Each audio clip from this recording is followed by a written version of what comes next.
Members, because of the connectivity problems that the Companies Tribunal is having, everybody besides the judge, I think, is on the platform. We are just going to reverse the agenda items and deal with the third quarter report first. I'm sorry, Madam Chair, I am on the, this is Dennis Davis, I am on the call. Yes, thank you, Judge. We see you are on the call, but I think your staff are still struggling with network, and they will join us a little bit later. So I think let's see how we proceed first by taking apologies and then adopting the agenda. If they are not on by then we're going to deal with the second agenda item first, which is the third quarter report. Can I check if there are any apologies? Are you on now? We are on the platform. Good morning, Chair. Okay, that's good. That's good. Thank you. Thank you. Can we check if there are any apologies, Andre? There is no apologies, formal apologies yet. There's only one member not on the platform, but I assume he may have connectivity problems, and he will maybe join us. But I'll keep you posted if I have any apology from him later on, Chair. Okay, that's fine. Then can we have a move and a second for the adoption of the agenda? Ms. Moatse, Chair. Honorable Moatse, good morning. Good morning, Chairperson, and good morning, colleagues. I move for adoption of the agenda as presented. Thank you. Honorable Mbiani. Thank you very much, Chair. Good morning. I move for the second. I second the proposal for the adoption of the agenda. Thank you. Thank you very much. Honorable Malamacha. Was to second, Honorable Chair. Thank you. Okay. Okay, that's fine. I saw Honorable Mulder's hand. Honorable Mulder, did you want to second, or do you have another issue? Chair, no, I just wanted to second, but it's in order. Thank you. Thank you very much. So then our agenda is duly adopted. So the purpose of today's meeting is to receive a briefing from the Companies Tribunal on its strategic and annual performance plans for the 2023-24 financial year. Then our next agenda item would be to consider the report on DTIC's third quarter financial and non-financial performance for the 2022-23 financial year. So can we then just check? We know that the judges on the platform, and we will start with Judge Davies. You are welcome to make some opening remarks. No, sorry, let me start with the department to introduce the entity. Ms. Brown. Good morning, Honorable Chairperson and members. Good morning. The Companies Tribunal today will be represented by the Chairperson, Judge Dennis Davis, and the COO, Ms. Monica Lidingwane. Also accompanying her is the acting CFO, Mr. Soli Mahlabane. And because of their challenges, Chair, I'll be sharing their presentation on the screen. Can I please have hosting rights? Thank you.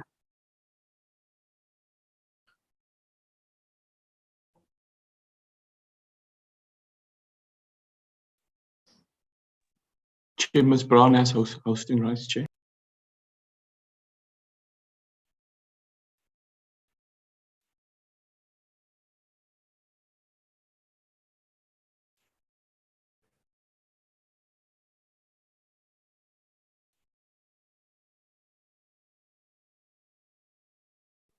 Just put it in slide mode, Ms. Brown. Chair, it's in PDF. Oh, okay. So you're going to leave it like that? Yes. Okay. No, that's fine. Chairperson of the Companies Tribunal, Judge Davis, please proceed to make opening remarks or any comments you wish to make to the Thank you very much, Chair, and thank you for hearing us. The annual performance plan is essentially been produced by the CEO and the CFO, and they will speak to the details thereof. But I'd like to, if I may, provide just some opening remarks, which essentially contextualize this, and be more than happy to take any questions on this particular issue. In effect, I have been the chair of this tribunal now for about 6 months. So to a considerable extent, period has essentially been that of trying to learn precisely what the company's tribunal has been doing over this period and trying to direct it best I can for the future. You will see from the performance plan that one of the problems that we've got, well, let me, before we get to problems, the company's tribunal was essentially set up to, under the Companies Act, to almost do a similar job, if I could put it this way, to the way that the Competition Commission stroke tribunal does its job. That is, to a large degree, to be a primary adjudicative body for companies' disputes. There are a number of limitations under the Act which I've discovered, and I think to some considerable extent, these explain the figures that you shall see on this particular slide, on this platform, on the presentation, if I could put it that way. You'll see, I don't quite know whether it could be flipped down there to the actual amount of cases that the tribunal has heard over the period. If we could just get there. There we are. You'll see the total amount of cases for the last year was 311. You'll notice that from 2015, the caseload decreased quite considerably from 377 to 311. If you look at the cases, and this gives you a real good sense of what the tribunal does. In the first place, the main disputes are name disputes.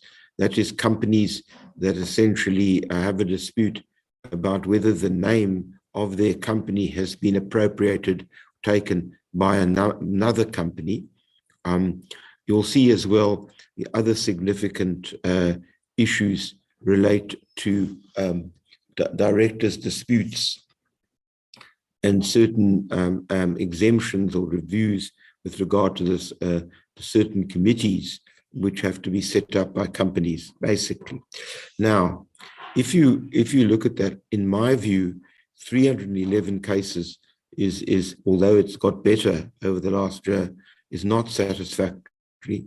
And there are a number of reasons for that, if I could put it this way. The first is that in relation to directors' disputes, the Act confines the jurisdiction of the companies tribunal to very small companies, which means anything beyond a company with a couple of directors ultimately falls outside of the jurisdiction of the company's tribunal. It also, therefore, the other aspect, which is particularly important, is that the company's tribunal has powers of adjudication. And if you, of alternative dispute resolution, you'll see there in 21, 22, there's 39 reflected. Now, that too is interesting for all sorts of reasons. The Act allows the company's tribunal to essentially conduct alternative dispute resolution by way both of mediation and of arbitration.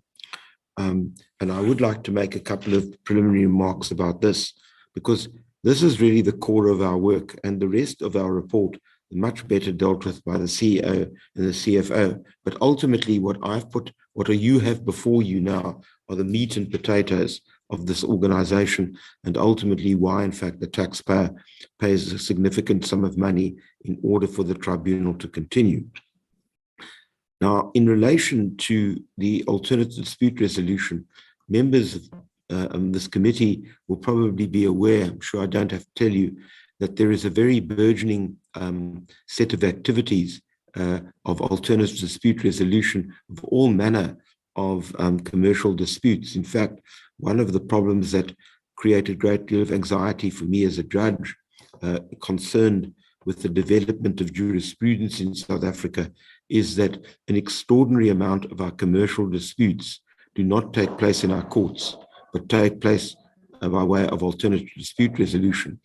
And in fact, fair to suspect that many retired judges now have extraordinarily expanding practices in which they spend most of their days dealing as arbitrators with matters. Now, leaving that aside, the problem with that is twofold.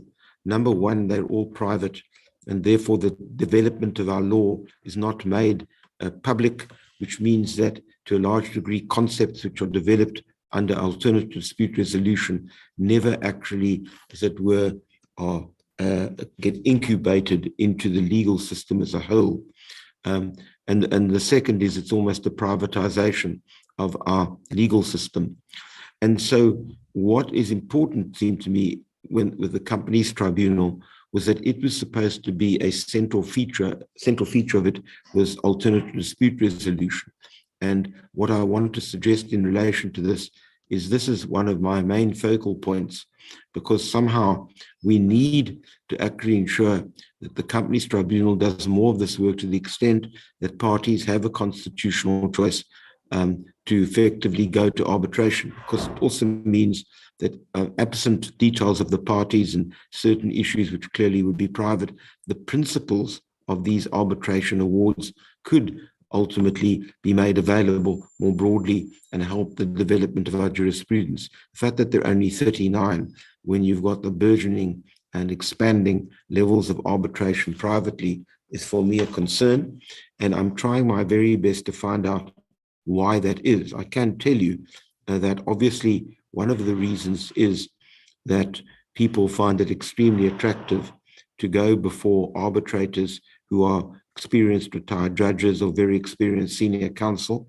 which raises interesting questions about the composition of the Companies Tribunal going forward.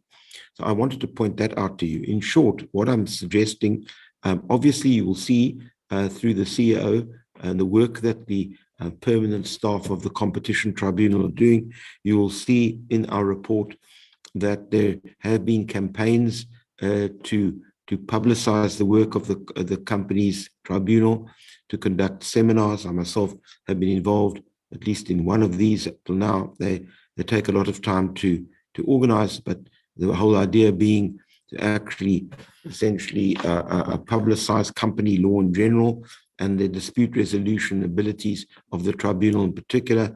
There have been other forms of interviews. I also want, it's something that I've been beginning to do, and I'm going to do it more regularly, is reach out to the legal profession, both large and small law firms, going to see them to find out what their difficulties are, to the extent that there are any, with the work that the Companies Tribunal does, and secondly, how we could in fact expand its activity. One really would like to get a significant increase in the total amount of cases adjudicated together with that of ADR. You will also see in the report that we've set ourselves very tight targets for turning around cases to ensure expeditious resolution of disputes. They are contained in the report, and you should bear that in mind as well. That what we are promising the public is that if they come to us, there are not going to be any of these long reserved judgments which take months and months or maybe even years to resolve. In sense, Chair, that's really, so the focal point, if you want, the strategic plan for this tribunal is an expansion thereof. But one of the issues obviously is our restricted jurisdiction. I myself, as a member of the Standing Committee on Company Law, am engaged with possible amendments to the Companies Act, which will allow the tribunal to assume greater jurisdiction. And I've also been talking to the minister in this particular regard, because it's important, it seems to me, that some of the areas, such as I've already explained, the very restricted jurisdiction that we have with regard to directors' disputes can be expanded There are a couple of other areas where the Act can be expanded.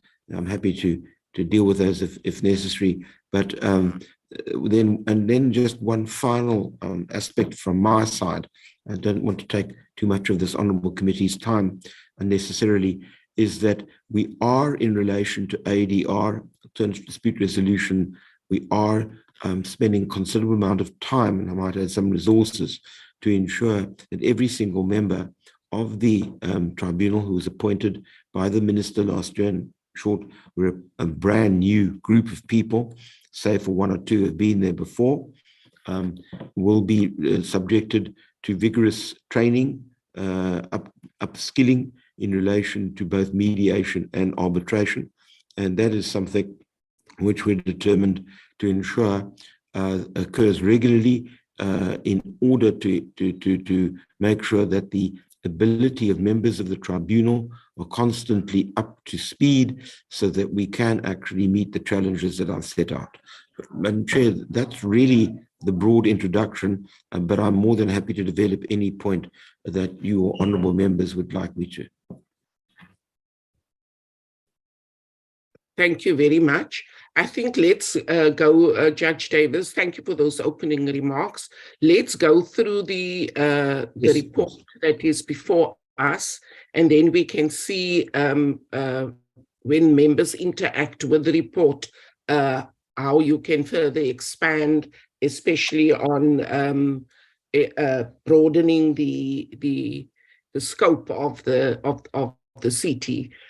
Thank you very much. Will the presentation be done by Ms. I think Ledingwani? Yes, that was my understanding, Madam Chair. Okay, thank you very much. Over to you, COO. Good morning, Chairperson of the Portfolio Committee.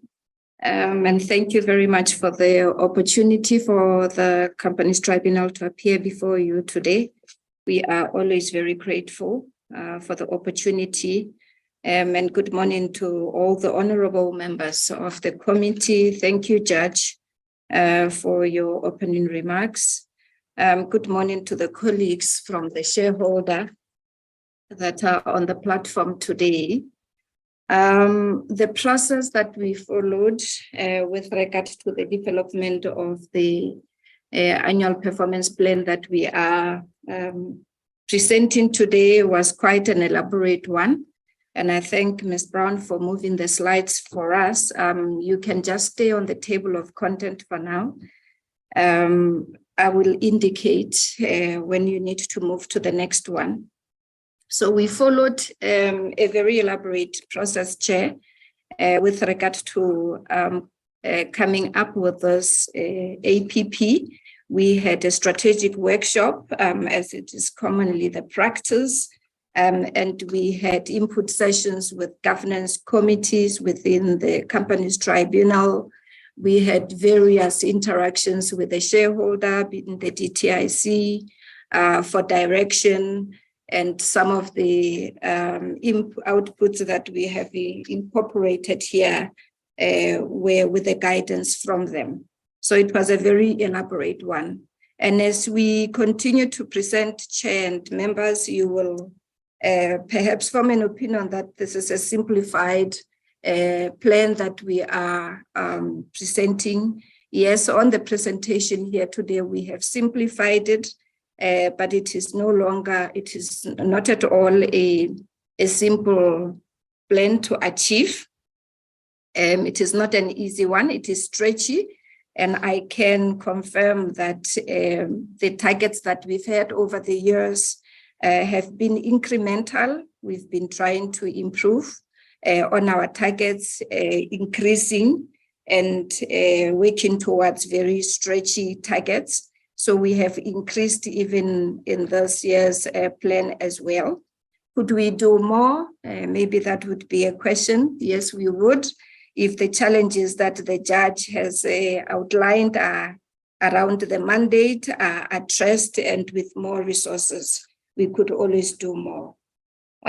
So on the table of content, Chair, as you can see in front of you, we intend to follow that process in terms of informing you, starting with the background and up to the challenges. Ms. Brown, you can go to the next slide, please. Our mandate is very well known to members of this committee. It has not changed. It is a statutory mandate to adjudicate, resolve dispute, and we do have a bit of leeway in proposing to the minister in terms of Schedule 4 more functions that we can do. And we still deliver services to the stakeholders at no cost within a maximum of 40 days. Next slide, please, Ms. Brown. Thank you. This is the organogram of the organization as it stands now.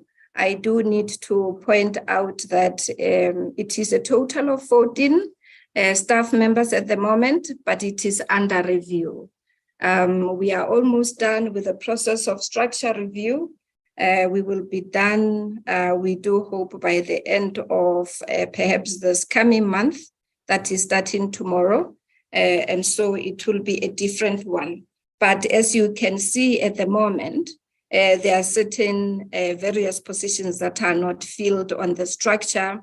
And as we have presented when we talked to the members on our performance, this is mainly due to limited funding. And we have also said that because of the limited mandate, we've been lucky to still be able to achieve despite these vacancies. Next slide, please, Ms. Brown, and thank you very much. This slide, the judge has spoken to it already. It is an important one. I just need to add that the figures for this previous year will also reflect an increase. The last year that you see on the slide being 2021, 2022 is the year before the previous one.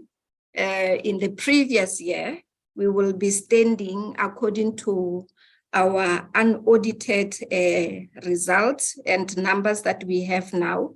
We will be standing at 312, which is just one more above what we had in the year before the last one.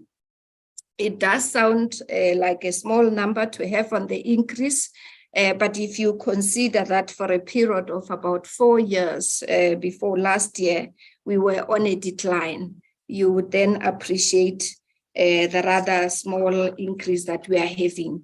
We're very excited that we've been able to stay on the increase and are not declining anymore.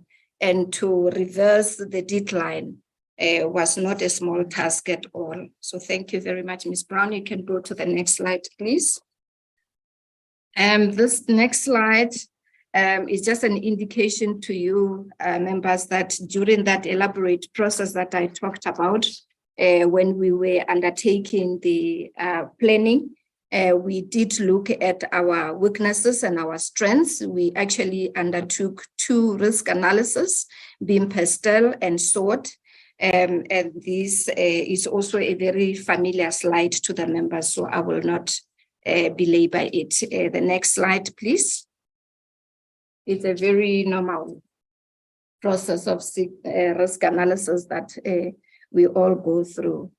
Here on the list is really just now what the targets for the year are, in order in which we have them in our APP that was shared with you, and we will be presenting the targets in the manner in which they are reflected in this slide. It's just the order of the presentation. Next slide, please.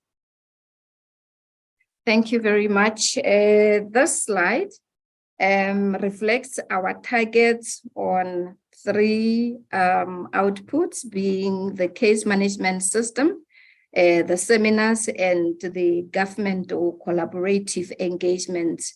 And we say on the slide that with regard to case management system, we are targeting to have to achieve 45%. This means that of the applications that we receive, we intend to have at least 45 of them being captured directly by the system users, by the stakeholders, directly into our system. At the moment, the way it's working is that the majority of cases that we receive are submitted either by email or manually, and then we capture them for the applicants. In the age of technology where we are at now, applicants should be able to do these things in the comfort of their offices. And we've offered this electronic case management system to be able to facilitate that. It has had its glitches and challenges, but those are being attended to. We are targeting this rather low number of 45% because mainly of the system challenges that we've had. We hope that it will be up and running this year and that we can then go out and market it more, and that we will start with 45%, but increase over the MTEF. The next target is on the seminars. It is very clear we target just one for the year, and we have our government collaborative engagements. We target 6. Next slide, please. Okay, so the slide is still on communication and marketing. We target to have 12 at least media engagements and branding activities, a total of 8. And I must just mention here that our approach with regard to our stakeholder engagement has changed over the years. We focus, as we have reported to the honorable members during our performance report, that we put more focus on stakeholders that are most relevant to the work of the tribunal.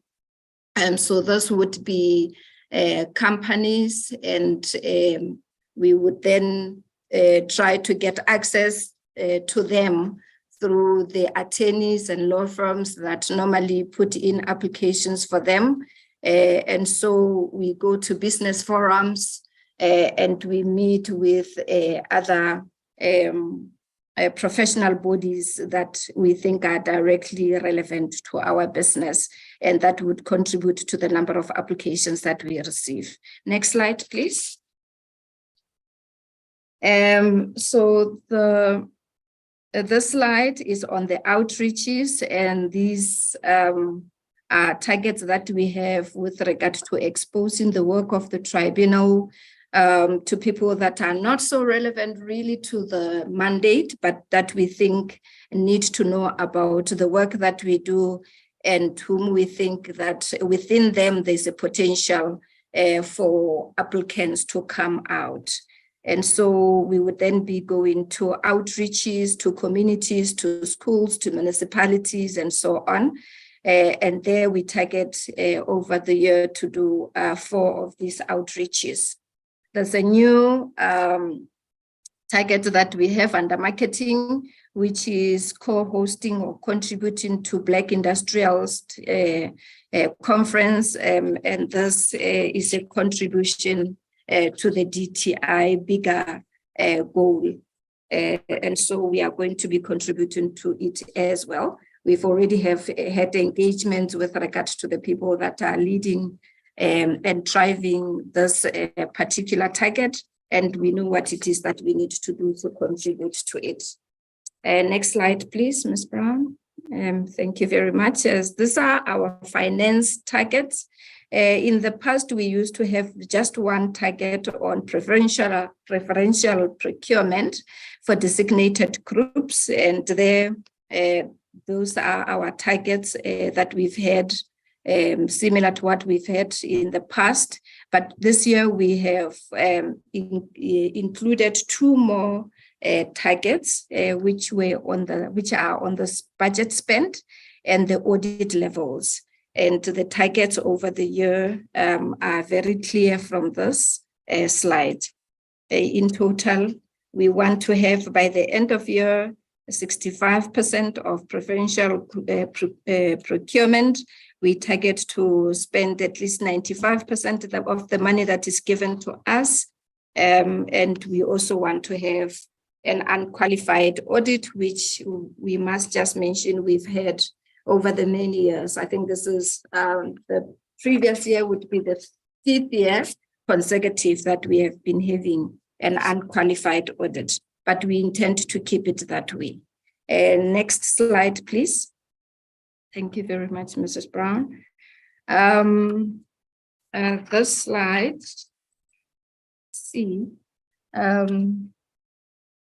this slide is on HR. And again, with regard to HR, we've only over the years had one target, which was to fill the most positions in the tribunal that are funded. But this year we've added 2 more or 3 more targets around the personal development plans. We realized that staff do plan this, but they don't at the end of the year have completed them. We have also, due to the challenges that we have had internally, planned to do more on the wellness programs, and we hope that this will help relationships in the tribunal. And we are also targeting, again, as a contribution to the DTI's bigger goal, a larger number of interns than we have had before. We currently have 2, and we intend to keep them in the system until the end of the year. We're going to be probably having more than we plan, but this is what we've committed to. Next slide, please. On the IT front, we intend, with regard to improvement on the case management system. So this is not the uptake that I spoke about earlier on, where we are targeting 45%, but hoping that the system will be fixed. We intend to then improve it in several ways, and we intend to have about 25% of those improvements on the system by the end of the year. We have an ICT very elaborate plan. We call it ICT strategic plan. It has several other targets, small targets within it, and we intend to achieve about 80% of those targets that we have within the ICT plan. Next slide, please. As in the past, we have targets on the research, and we have this year included governance issues. These 2 reside in legal. And what we plan to have by the end of the year is to complete 1 research report. I must just mention that there is another research that is ongoing, and that is also being directed and coordinated from legal, which is to find out the reasons for the declines that we've had over the years. And so even though we don't reflect it on the targets for the year, we actually do have 2 researches going for the current year. But the other research that I spoke about is outsourced. It has been coming for a long time.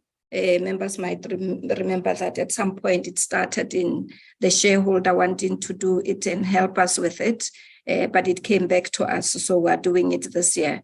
We've already finalized the necessary procurement with regard to that. So 2 researches will be done within the tribunal this year. And the last one would then be on the SOPs, which are very important guideline documents that we intend to have completed by the end of the year.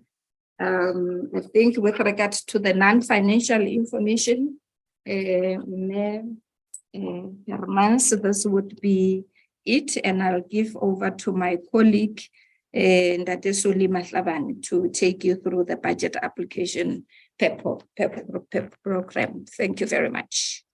Thank you very much. CFO.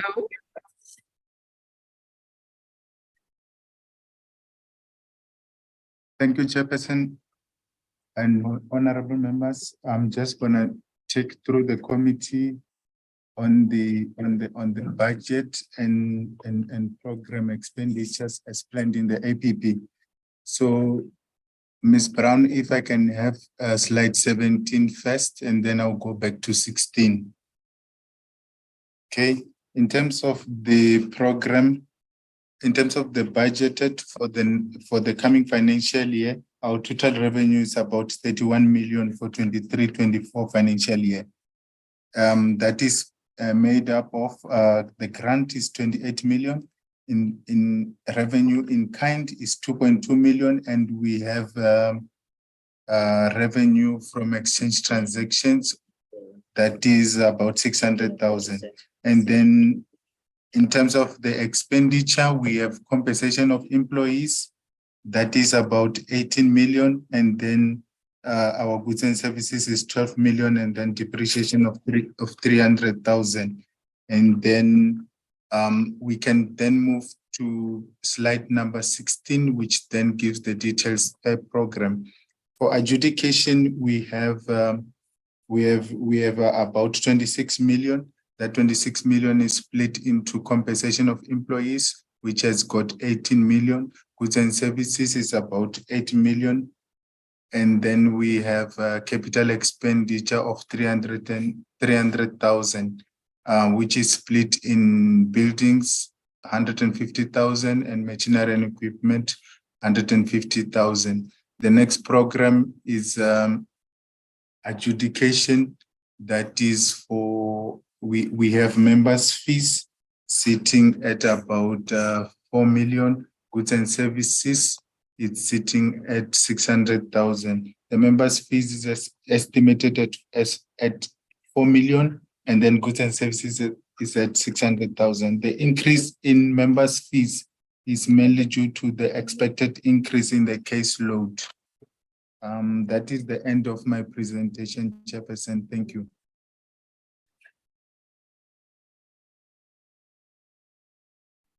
Thank you very much, CFO. Over to you, Ms. COO. Thank you very much, Chairperson. Again, the slide is one that is very common to you.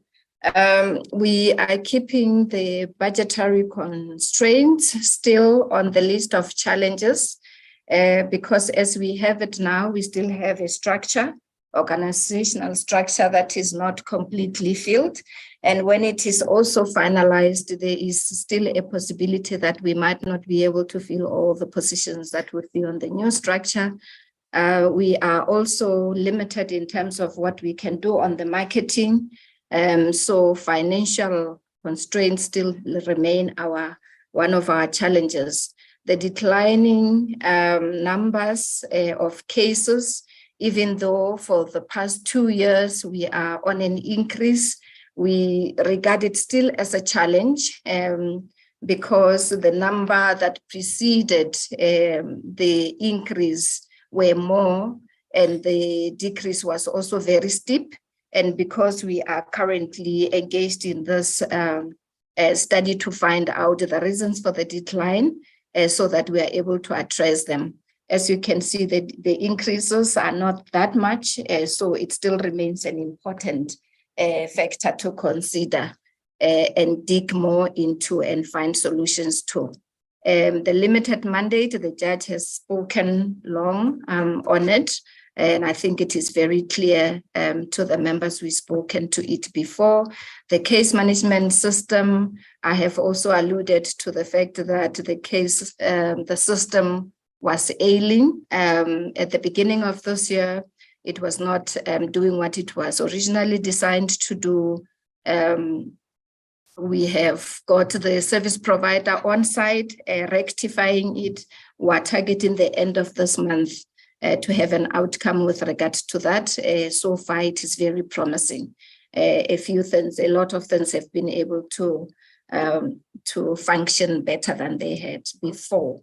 We still have challenges around facilities. We've spoken to members about this before, relating to accommodation, but we are managing, and with the repartitioning that we are about to do, it might assist, but we will leave it on the list of challenges for now. The external dependencies, I think, is a challenge that is common to many entities. We depend on the DTIC and on other DTIC agencies for performance of certain functions, and also we on the outside service providers. We, for example, do not have internal audit within the company's tribunal. And so we still depend very much on others to do the work of the tribunal. Thank you very much, Chair. I think from us, this will be it. Thank you very much, CEO. Members of the committee, there is the presentation. Can I just check whether Ms. Brown has any comments that she wishes to make, given the judge's input at the beginning of our session this morning? Thank you, Chair, for the opportunity. Yes, the issue of the financial constraints and the mandate of the tribunal has been looked into within the department, and hence one of the ways which the department has tried to address it in the current amendments to the Companies Act is the referral of cases from the BEE Commission to the tribunal, which is currently not happening. But that amendment is looking into that so that it could also help in adding into the cases for the tribunal. And in terms of the budget, chairperson and members, we have been, we are continually engaging National Treasury and our CFO in trying to see how we can even add, assist the tribunal in this regard. In the past financial year, the department was only able to provide additional funding to the tribunal for the additional member, which was appointed when the minister appointed new members. And we will continue to look into the budget in consultation with the CFO on how much more we can be able to expend for the company's tribunal. Thank you, Chair. Thank you very much. I see the hand of Honorable Mulder, Honorable Bergman, Honorable Thring, Honorable Twani, and Monakedi. Thank you. And Mr. Mbayani. Okay. Thank you, Honorable Mulder. Proceed. Thank you, Honorable Chair. Welcome to Honorable Judge and the presenters. Thanks for the presentation. Honorable Chair, my question would be to Honorable Judge, just actually more a clarity-seeking question on some remarks that is made in the beginning of the presentation. Well, I participated in the Justice Department's budget vote yesterday, and we all know and understand that our judiciary is under enormous pressure for various reasons. So I just wanted to verify and to establish whether this institution is more effective than going into court, because private or alternative dispute resolutions are becoming more and more popular. But as I understand what the judge said, it's costly. And the clarity-seeking question that I wanted to ask is, I didn't quite understand what the judge meant by saying that people are more and more using judges, if I understand it correctly, who are retired. I know they come at an enormous fee, got lots of expertise. Where does it actually come into play in this instance? And is there sufficient, if I can call the name or use the name, referees to chair sittings and hearings like this? Thank you, Honourable Chair. Thank you, Honourable Mulder. Honourable Bergman. Thank you very much, Chair. I also wanted to just take my lead from what the judge has actually said, that in terms of the competition tribunal and the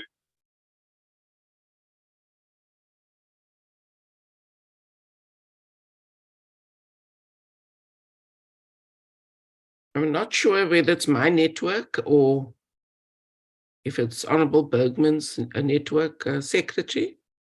Mr. Bergman's network, Chair, because I can hear you clearly. Okay. Honorable Bergman, I think you must start afresh. We lost you at the beginning of your input. Or alternatively, you may put it on the chat, Chair, if it doesn't work, Chair. Okay. Apologies for that. What I was saying is just in terms of the terms of reference of both tribunals, would it not be cheaper for the taxpayer if we rather incorporated both tribunals together and had the terms of reference incorporate both of them?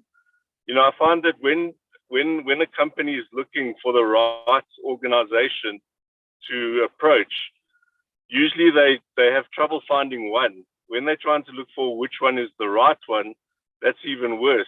And when we're looking for two needles in one big haystack, you know, I'm taking the lead from the judge here.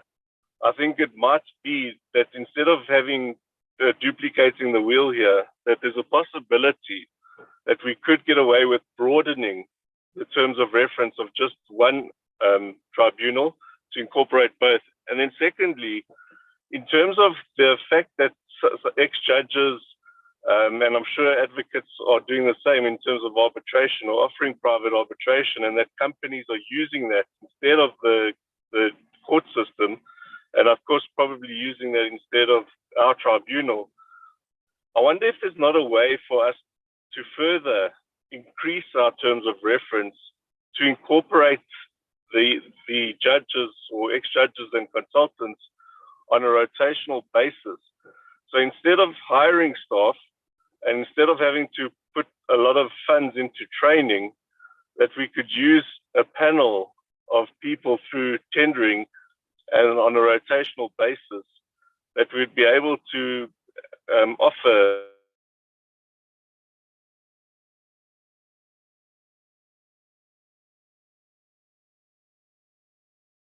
We lost you after offer, Honorable Bergman.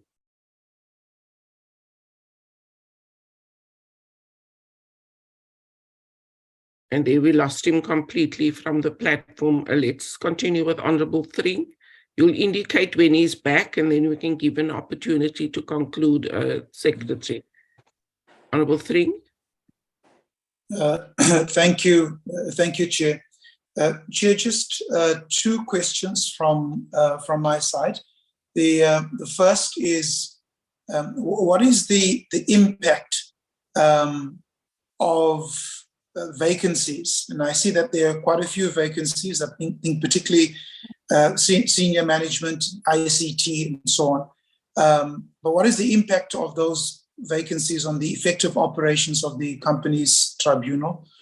And then my second question is, what explanation can be given for the declining number of client cases or cases? Is it the poor economy resulting from company closures, unhappiness with the CT, or more use of alternate dispute resolution panels? So those are the two questions.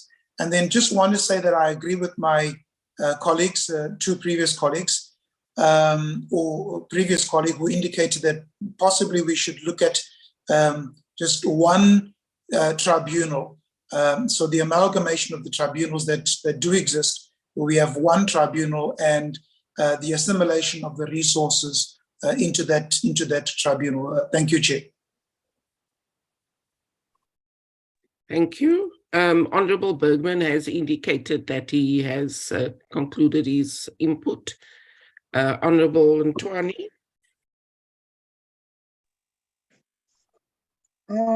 Thank you, Chair. My question are multifold. So I would like to welcome the presentation and appreciate the team for taking time out of their busy schedule to address us on the APP for 2023-24. So in your marketing budget, you intend to have interactions with the ministry, municipalities, and schools. So which rural municipalities do you envisage having marketing campaigns with. Sorry. And what would the motivation be for targeting schools?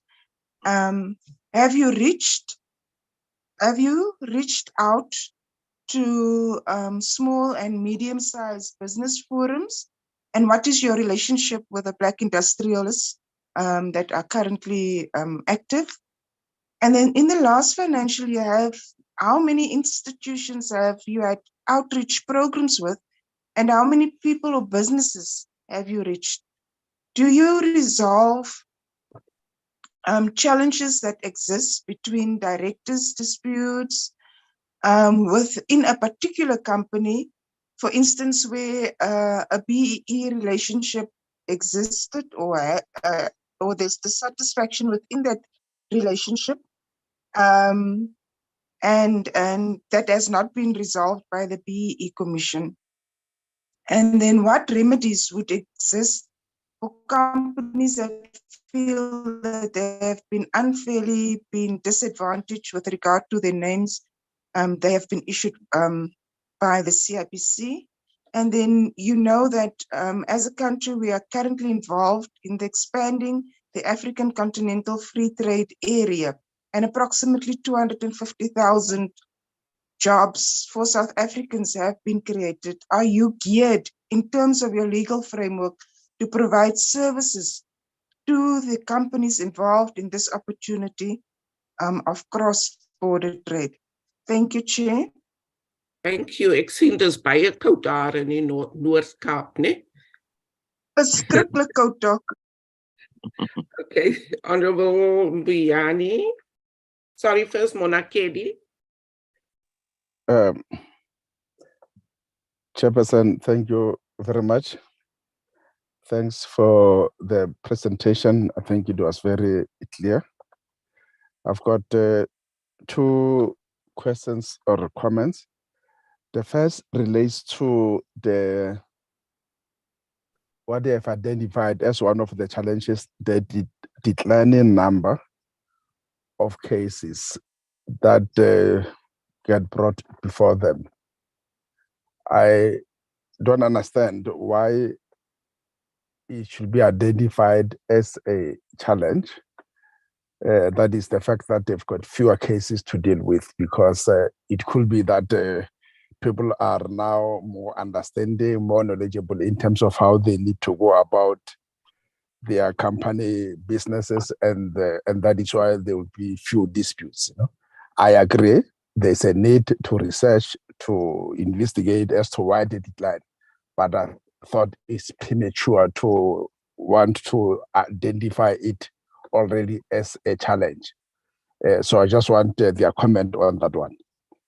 The other one is there's a slide dealing with risk analysis where they've classified some of the issues that have to be dealt with under political, social, and under social. One of the negatives identified there is, I'm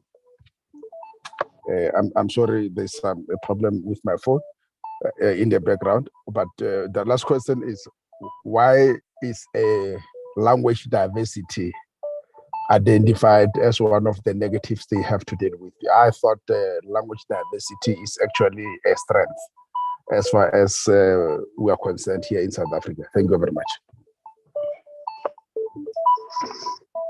Thank you, Honorable Monakedi. Honorable Mbuyane.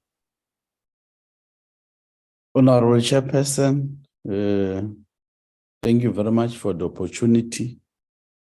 Let me first welcome the presentation and also thank the judge and the presenters.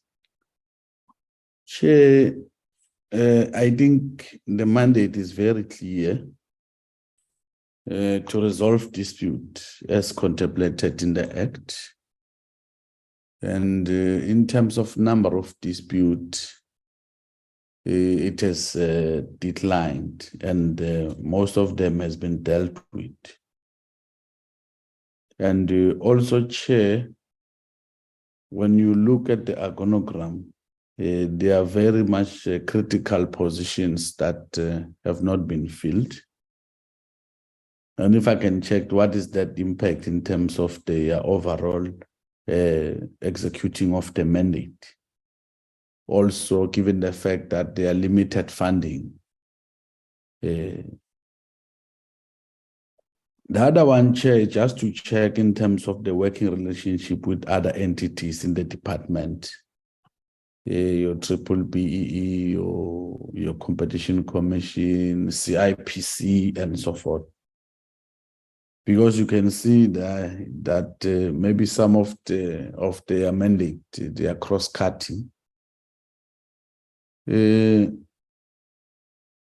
just want to understand, maybe they can clarify, maybe the CEO can clarify, what is your understanding in terms of fronting? Or do you have such cases in terms of fronting? The last one will be a program of education and awareness, more especially in rural areas, and the point of departure in engaging those rural areas. Are you able to coordinate and consult the traditional leadership where you're going in terms of your programs? No, I'll pause there for now. Thank you very much, Chair. Thank you very much. I think that's all the hands that I see for now. Let me hand over first to Judge Davis and then to Ms. Ledingwane to give responses. I just want to check Judge Davis. Thank you, Chair. I also just want to just anticipate the fact that at some point I need to get off this call. I'm still involved in the Competition Appeal Court, and I've got a directions hearing a little later. But I put that off in order that I can deal with this. Let me try to answer all the questions that were essentially put to me, Chair. The point that Honourable Mulder raised right up front, the first, I think Honourable Bergman as well, just to clarify what I meant, that to a large degree, there is a very active arbitration practice in South Africa. It's not unique to South Africa. All countries in the world have significant amount of their disputes are resolved through arbitration as opposed to court processes for all sorts of reasons, including the courts being clogged up, taking longer, being able, as it were, through arbitration to cut through some of the procedural red tape and ensure that the disputes are in fact resolved more expeditiously than otherwise would be the case. My point, and in answer to the question there, the point being that to a large extent, much of the commercial arbitration work gets done by a senior counsel and by retired judges. Again, that is also true in many countries in the world. My point is simply this, that we set up the company's tribunal with the power to do alternative dispute resolution. And many of the members, honorable members who have commented this morning, have commented about the fact that, you know, although we picked up the amount of cases we're doing, we should be doing significantly more. And my view is that the two areas where there is considerable room for improvement would be that if we expanded the jurisdiction of the tribunal, pursuant to my earlier remarks, by amending the Companies Act, that would unquestionably significantly increase the number of cases we're dealing with. And secondly, the fact that we could encourage a greater degree of recourse to the tribunal for the purposes of alternative dispute resolution. Now, in order to do that, you've got to be sufficiently attractive to parties to do that. And obviously, when we talk, and this is relevant, I think, to all questions, including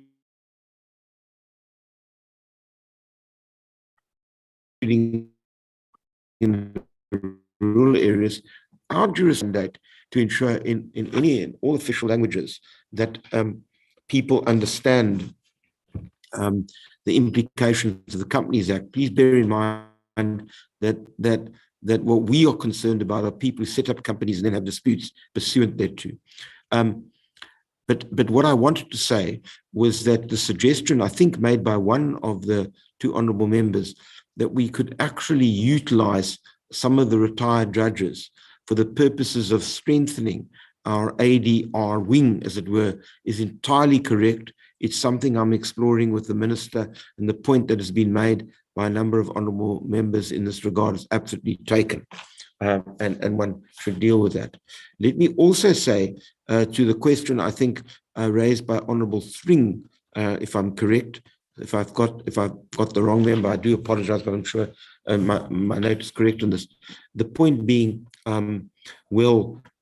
what about, and a couple of the other members too, about trying to amalgamate the Companies Tribunal with the Competition Tribunal. Let me say just two things about that, Chair. Number one, I speak here from considerable experience, having been the judge president of the Competition Appeal Court for over 20 years, and I'm still doing some work on it. The minister brought me back to assist. The Competition Tribunal is a specialized area of law, which requires specialists in a particular confined area of competition law. The Companies Tribunal does different work. It would be difficult to amalgamate them, because all you'd basically be doing would be having, as it were, one broad organization with two substructures. I'm not entirely sure that that would work. And there is a very significant difference between the work being done by the Companies Tribunal as opposed to that which done by the Competition Commission and Tribunal. I don't think they could bear further, even if we did expand them. And besides which, the expertise required to deal with companies is not necessarily the same as the expertise dealing with competition. It may well be argued, I suppose, that if you had one broad institution with subdivisions, that the administrative structure could be as it were harmonized. But even then, I want to suggest to you that if you look particularly at the competition area, they are really incredibly busy, and there's no real precedent anywhere else in the world for it. My view again about this is, if we take the suggestion made by honorable members that we actually encourage some of the judges, retired judges, in fact, we actually have them as ad hoc members, strengthen our ADR wing, you will see a remarkable increase in these cases. And the same will be true if we alter the Companies Act accordingly. I think I've dealt with the fundamental questions that were put to me, Chair, but if I haven't, I'd be very happy to amplify further. Thank you very much, Ms. Ledengwane.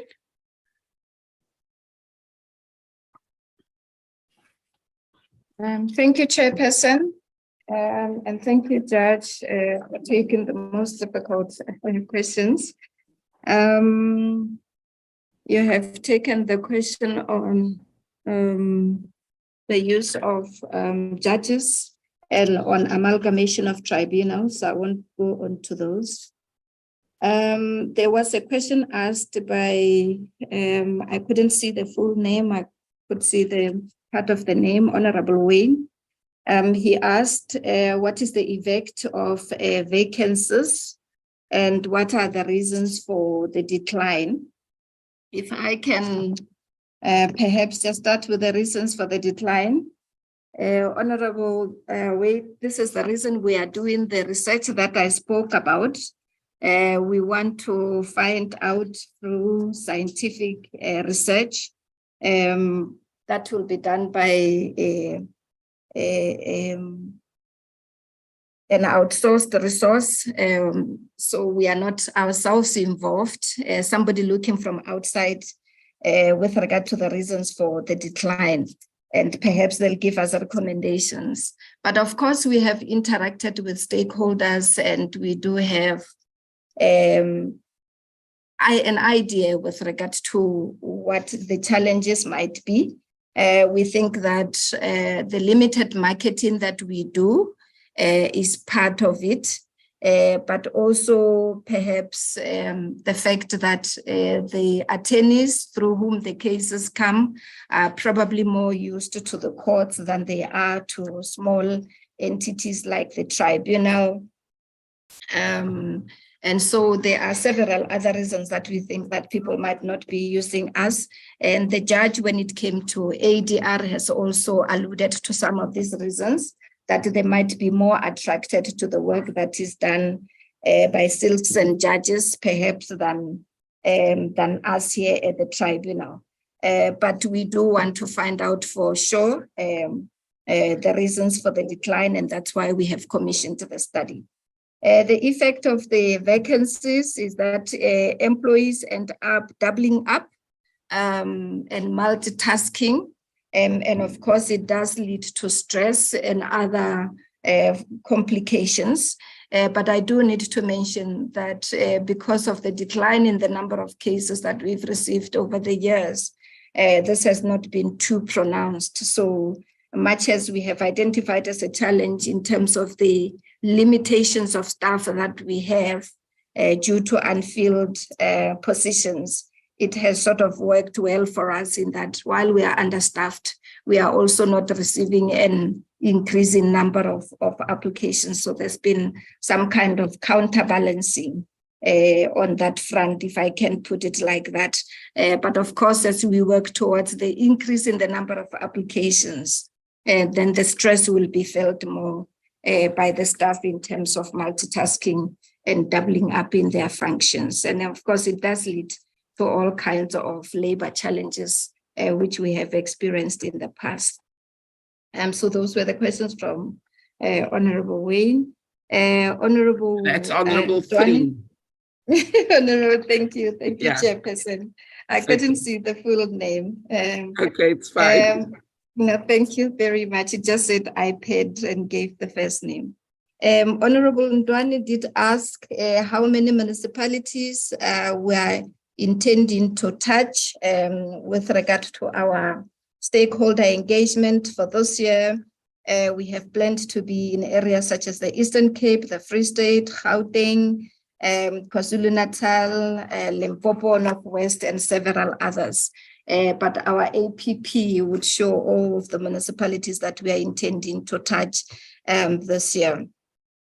We've also been encouraged by the shareholder to touch on areas that we haven't been previously touching, the rural areas and so on. And so we will be going there too.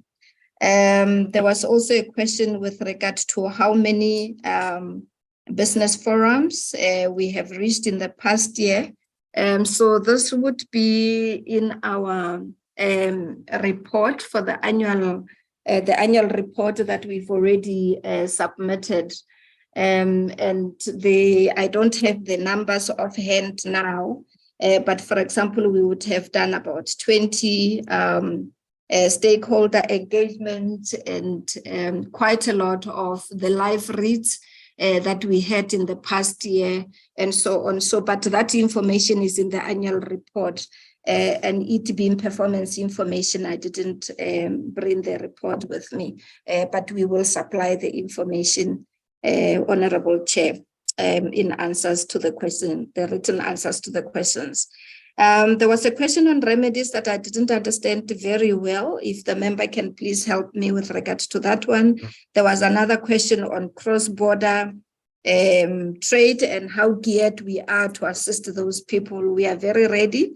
As we have said, the amount of work we receive, we are not happy with it. So we certainly can do more. And if they have the kind of disputes that fit within our mandate, we would definitely be able to assist them. We're well geared to assist them and other people. Honorable Manage did ask why we identifying the decline as a challenge.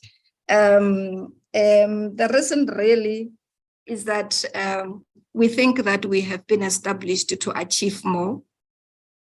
And also, we are quite aware that in the courts as we speak now, they are chock-a-blocked in terms of the number of applications that fall within our mandate, which don't come to the tribunal, but go to the court. And so we do think that we have a role to play in terms of help assisting with the ever-long court roles that we know go for about perhaps a year or 2 years in terms of adjudication. We do think that if more and more of the cases of the type that have been assigned to us through the Act can come to us instead of going to the court, that we can help the court in terms of the ever-bulging court roles that they have. So that's why we see it as a challenge. We do think that we can achieve more. And Honorable Manake again asked on the risk analysis why we see language as a challenge. It's because of the limited funding that we have. We are not always able to translate the communication pamphlets and other information that we have into the different languages. And as we go into the rural areas, which we will be doing this year, we would need some of those to be in the vernacular language. And because of the limitations that we have of resources, we are not always able to translate these pamphlets. And also to have the perhaps diversity enough within the staff that we have to be able to communicate with the communities. So those are the language challenges that we see. Honorable Buyani did ask about the unfold structure, which I've already responded to, and the relationship we have with other entities. We have very good relationships with the entities within the DTIC family. In particular, he made an example of the CIPC. So as Honorable Buyani would be aware, we act like an appeal or a review court for the CIPC, the cases that stakeholders of CIPC are not happy with in terms of the decisions made on that side. They come to us, and whenever we have challenges of implementation, as we had in the past, we work with them to see how they can assist us. So the relationship that we have with the CIPC is quite a good one. They've assisted us in various ways. When we had challenges around funding, at some point we approached them, but they did mention that the decision would have to be taken at a higher level in terms of assistance financially from them. So we do interact with the sister entities within the DTI. We call it COTI group. I just gave that example, but there are several others. Affronting, yes, we are aware of several cases of fronting, and our understanding is a situation where people in a transaction pretend to be doing what they are actually not doing. So this aspect, unfortunately, is not within our mandate. Our sister organization, the Triple BEE Commission, deal with it. But hopefully with the amendment of the legislation, these are some of the issues that we would be able to assist with, because we're quite aware that it is a growing challenge of fronting, especially in terms of financial transaction in South Africa. So we're quite keen to assist with regard to fronting cases, but at the moment we are limited, unless of course parties approach us under ADR, which is where our mandate is quite broad. So long as the two parties are willing, we can then assist, but otherwise under adjudication, we are not able to assist with fronting cases, or at least that's how we have decided in the past.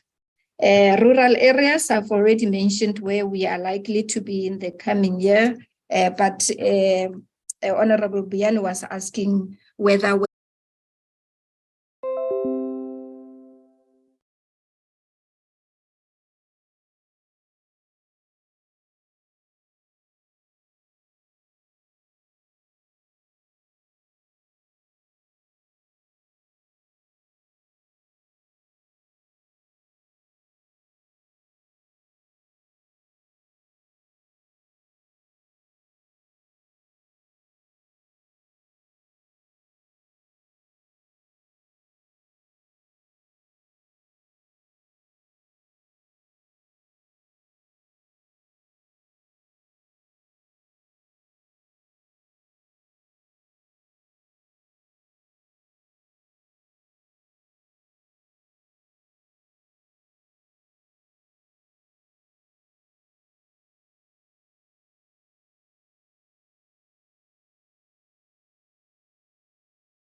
Recording in progress. On the other side, because the presenters always mispronounce my name.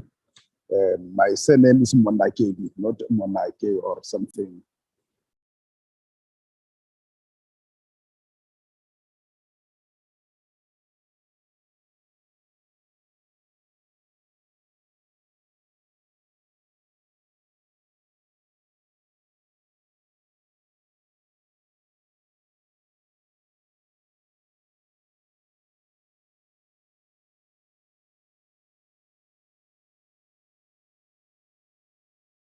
Thank you very much. Okay. Honorable Mbiani. Thank you very much, Chair. Sorry for barging late. I just wanted to check because there's a proposal even from the judge and the presenter, the COO, that there's amendments that needs to be effected on the Companies Act. Can they exactly indicate as to which act and section so that we are able to deal with it? Because that one lies on the, I think, with the executive and also the committee, just to indicate exactly where that they feel that it needs to be amended so that they are able to assist as well. Because if you can see their mandate is to resolve disputes contemplated in the Act, maybe the other one of fronting and so forth is not part because it's not being amended. So I wanted just to get an indication. Thank you very much. Thank you very much, Honorable Mbiani. The judge did indicate that he would speak to those amendments if we needed him to. So I think on that matter, I think we can refer to Judge Davis to speak to that one. And I think we will note the input on language diversity that has been made by Honorable Monakedi. Yeah, thank you, Judge. Over to you. Yeah, I do want to emphasize. Switch your camera off because sometimes you freeze a bit. I'm sorry. I've switched it off. I hope you can hear me. It's there seems to be lots of difficulty with connectivity. I did want to emphasize that Honorable Monakedi is quite right, of course, with regard to diversity of language, because one wants to be as embracing of the entire country as one possibly can. So I just want to reinforce his point. The big issue for me, there are others. There are some complexities about relationship between the CIPC and the Companies Tribunal in relation to matters that go to them, which we have to resolve as well, where we've got undertakings from them, which is useful, but in which the Act could be amended to ensure that where there are issues which are decided by them and come to us, it is clear that we have jurisdiction. There is also, obviously, as I've indicated, a chair,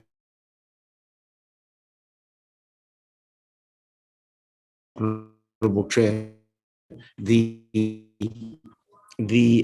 issue should be confined to dealing with directors where there are only 3. In other words, why should large companies not, in fact, also be subjected to the jurisdiction of the Companies Tribunal? If you are going to have a Companies Tribunal, which ultimately plays a similar role to the Competition Tribunal, no reason why that isn't the case. The issue of fronting, which has come up, which is really interesting, may well be another issue where one can look at the legislation. The simple point I'm making is there are 2 focal ways in which this is being done. One is there are amendments being proposed to the Companies Act by the Standing Committee on Company Law, and one's working on that. And when those details come out, obviously they'll come out in the form of proposals, which doubtless would come to this committee one way or the other. The other is an engagement that I've sort of initiated with the Minister with regard to this as well, again, which would obviously the details of which would have to come. But ultimately, relationship with the CIPC, directors' disputes, for me, would be absolutely central to the process. Thank you very much. COO, did you want to make final comments? Or maybe we Chairperson, should rest after no, the chair thank has you. spoken. Yes, thank you very much. I think that is all. That is all from us. Thank you very much. We appreciate you. Thank you very much. And we note that you will also make a written submission to the committee on questions that were asked and for further information. I think as a committee, we are grateful for your work. We note your challenges, and I think we will engage with the department on first of all, the amendments to the Companies Act that is being proposed, and then we also note your issue of budget and as it relates to your vacancies and other challenges that you have tabled today. Thank you very much. We will continue engaging with you on these challenges, obviously. Thank you, to Chair. optimize your delivery to the people of South Africa. Thank you very much. You may now leave the platform. We will continue with our agenda. Thank you very much, Judge, for your time this morning. And thank you for clearing. My pleasure, Chair, and thank you very much for the hearing. Thank you. Thank you, members, and bye-bye. Goodbye. We will just have a short body break, and let's resume at 25 to 11. Thank you very much, members.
there for formal consideration, Chair.